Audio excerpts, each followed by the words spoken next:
if you're the boxer like Spadafora, you want to use that jab. And he uses it to set up punches, and then he gets out. He doesn't wait for the receipt. Round number 3 underway between Spadafora and Cardona. At stake, the vacant IBF lightweight championship of the world. Teddy in between rounds 2 and 3 in Cardona's corner. Co-trainer John Cipolla sort of reiterated what you said at the end of the last round to Cardona.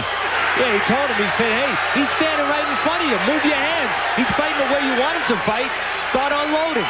And right now, Spadafora is in front of Cardona. But Spadafora is slick. He's moving his head. Cardona should be going to the body in there. So he's a big puncher, and he's thinking, oh, I got the guy in front of me, so now he's making a mistake. I can hit him in the head. But the head is moving. He should be going to the body.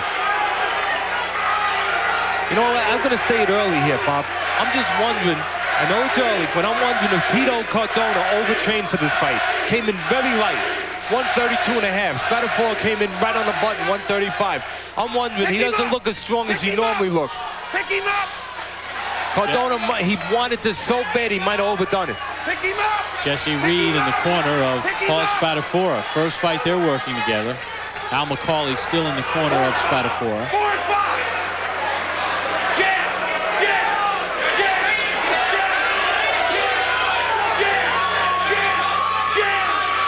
Obviously, you know the Spadafora game plan. Jab and shoot! Jab and shoot! I think he wants to use a jab. Sometimes you can win a fight with just a jab. Obviously, Jesse Reed feels that's a big part of this fight. I would agree with him. He's got Cardona, a guy who prods, a guy who looks for one shot. He walks in without the jab, gives you a chance to use your jab. And that's what Spadafora is doing. Cardona must start using that jab to get in. And he has to go to the body when he gets inside. And one other thing, he must throw combinations. Because Spadafora is a slick guy. You're not going to hit him with one. Yeah, Spadafora with a good counter snap back the head of Cardona.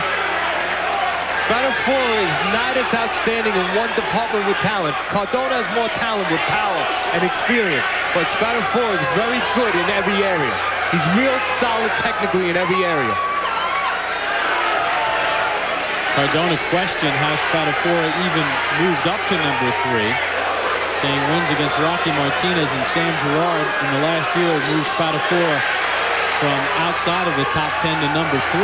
But right now it's Spadafora who's controlling the number 1 rank. And look at the legs of Cardona inside. He doesn't look short and stuff. He's getting too parallel with his feet, and he's losing all his power. When your feet are parallel, you don't have power. You have to have one foot anchored back. It's like Cardona's not sure what he wants to do in there. Paul Spadafora right now controlling Pito Cardona through 3 rounds. Round number 4 underway between Pito Cardona and Paul Spadafora from the Mountaineer Racetrack in Chester, West Virginia. The vacant IBF lightweight championship is at stake. Through the first 3 rounds, Spadafora has outboxed Cardona. And in the last round, Spadafora threw 22 more punches. He landed 17 to Cardona's 11. See, a lot of people look at Spadafora and say, hey, he's standing right in front of Cardona where he wants him. But he was doing a little subtle thing. He was walking around this man. Watch, he'll move his feet. Spadafora, when he's inside, will walk around Cardona, not allow Cardona to set his feet.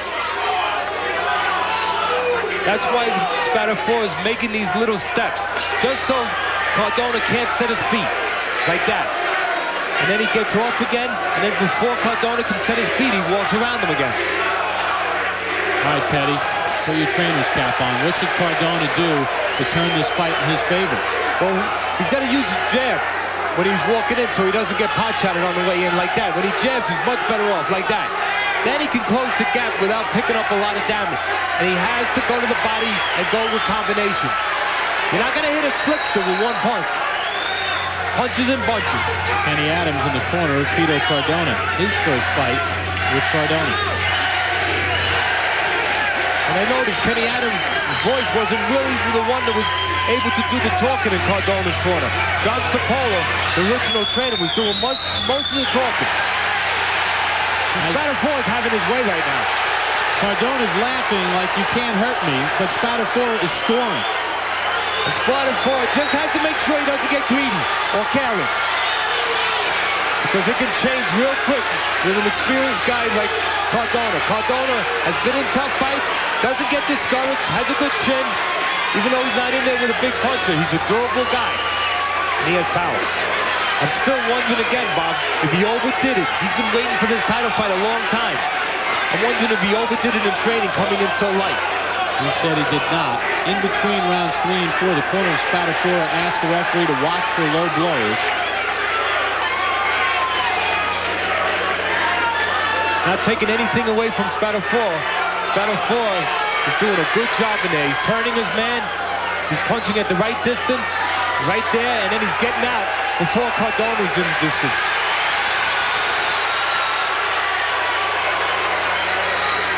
Spadafora does something unorthodox. He throws double left hands when he has an opportunity to. He figures, I hit him with anything I can hit him with. They all count. And they all keep the guy busy. He almost got time there. Spadafora has to make sure he doesn't get time. Well, Cardona may not be hurt, but Spadafora is controlling this fight through 4 rounds. And the crowd here in West Virginia loves it. The man who got Paul Spadafora involved in boxing, his grandfather, Eugene Policritti, took a Greyhound bus all the way from Spokane, Washington to be here. He arrived yesterday afternoon. Paul and his mom picked him up at the bus station. And this could be a very special night for the Spadaforas. There's a great bond between Paul and his grandfather. You can see it right there. You can see the man's heart is in his throat right now. Paul, listen to this. B, just keep touching him. He lays in, pick him up, all right? I got this fight, son. Finish every combination right now. You hurt him that round. Stay here till the bell rings. 6th round. Stay here.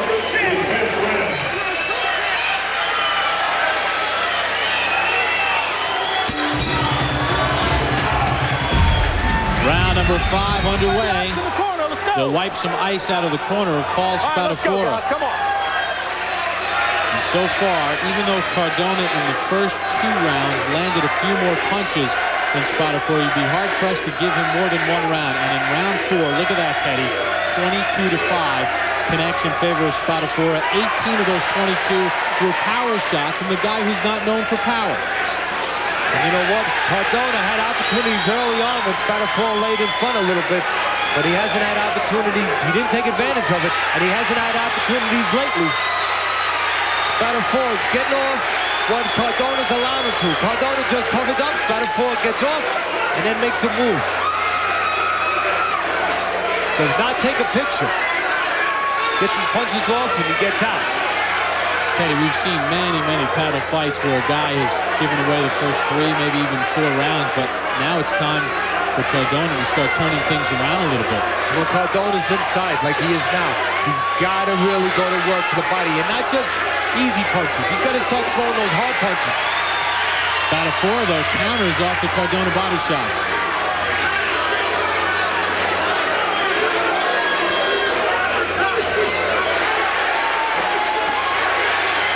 Teddy, you have it a shutout for Spadafora. I agree. You could make a case for Cardona in round 2. He's doing a beautiful job of boxing a stronger man. But don't forget, he's doing a great job. But this is the kind of fight that you wouldn't be shocked if Spadafora was winning every minute and every round and then got nailed. So he has to keep his concentration level real high. Cardona has the power to change this around. Clash of heads as Spadafora tried to move away. He did a fight in Canada with a great crowd like this crowd. This is a terrific crowd. It makes it exciting to do the fight. He did a fight in Montreal with Stephon Ouellet and, of course, Davey Hilton the first time when they fought. They fought again after that, but the first time it was the kind of fight where Ouellet was the better boxer, winning all the way through. But you knew Hilton had a chance to win it at any time because he had the power. With 48 seconds to go in round 12, Hilton knocked out Ouellet and then won the rematch easily. Well, this could be a similar fight.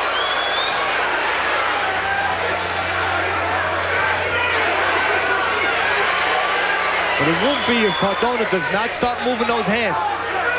Power don't mean anything if you don't use it. Spadafora doing a good job of moving his head, as you mentioned, and slipping a lot of those Cardona punches. Watch how Cardona, when he comes in, his feet get parallel. He loses a lot of his power. He's too parallel with his feet right now. That's because he's confused. Spadafora in control through 5 rounds. Let's check in with Andre and Max.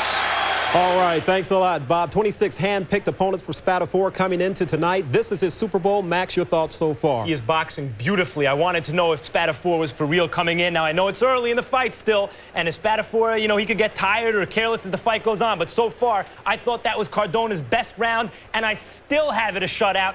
50-45 for Spadafora so far. He is boxing beautifully. This is boxing, not running. And Spadafora is not a runner, but this is boxing. He has the strength to keep the fight in the middle of the ring, outfight Cardona on the inside, keep him off with a jab, change angles, go to the body, just boxing beautifully. You got to take your hat off to Spadafora so far. All right, we want to head back to the fight right now with Bob and Teddy. Gentlemen, it's all yours. He's going to be all right.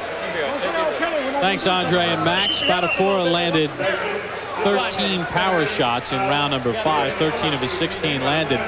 And Teddy, there's John Cipolla. He asked Cardona, straight right hand and double up, right and left hook. Start putting your punches together. And go to the body first, because the head's not there.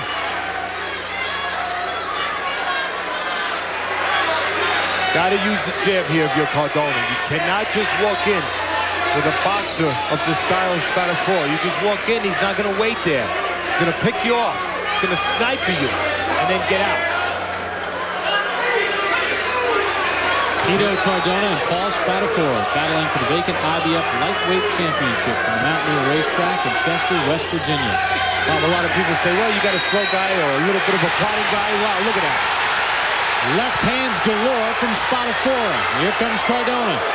They say you have a plotting guy like Cardona and Spadafora, just use your legs. But it's how Spadafora is using his legs. He's not running, he's stepping to the right spots. He steps out, he punches again, then he steps around. He's going to the right places. Anybody could just move. He knows where to move. Cardona said he spent a lot of time working on cutting off the ring, expecting Spadafora to be using the ring, but Spadafora has been in front of Cardona most of the night. Spadafora's been smart. He's moved his head when he's in front, and he hasn't stayed there too long. And Cardona's helped him. He hasn't gone to the body.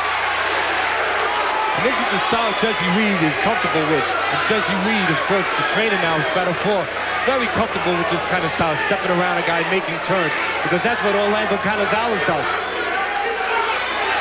All right, let's check in with Jesse Reed. Jesse, Teddy and I have it pretty much a shutout right now. Paul's fighting the picture-perfect fight. What would you think? I definitely agree with that. He's outboxing him, and he's hitting him with combinations. I don't want him to lay in so much. He's giving him a chance to get off inside, but we're working on it. But he's in a flow right now, and I'm not going to change him. No, you're right, Jesse. And this is the kind of fight that even though he's doing a magnificent job, it's not over to the very last belt because this guy in front of him has power. Yes, and he's here to win, but we're going to take his heart away from him. We're going to keep him off balance. The style of Spadafora looks like a style to a similar style of a guy that you've had for many years, Orlando Canizales. Definitely, you're right. I'm working off the angles, and he's getting more leverage on his punches. I don't like him to lay in without punching. He's got to punch when he lays in. Pick him up, Paul. That's it. Pick him up. Pick him up. Well, Jesse, best of luck the rest of the night. We're going to go all the way, baby. All right, Jesse Reed, boy, he is a great guy to talk with, and it looks like he has polished Paul Spadafora. But, as you mentioned, Teddy, 6 rounds and 20 seconds to go. And you used the right word there, Bob. He's polished Paul Spadafora. We don't want to take anything away from the people that had Spadafora for the 26 fights before that, because obviously they've done a good job with him. And Al McCauley, that guy, is still in that corner. Well, Spadafora controlling Cardona midway through the fight.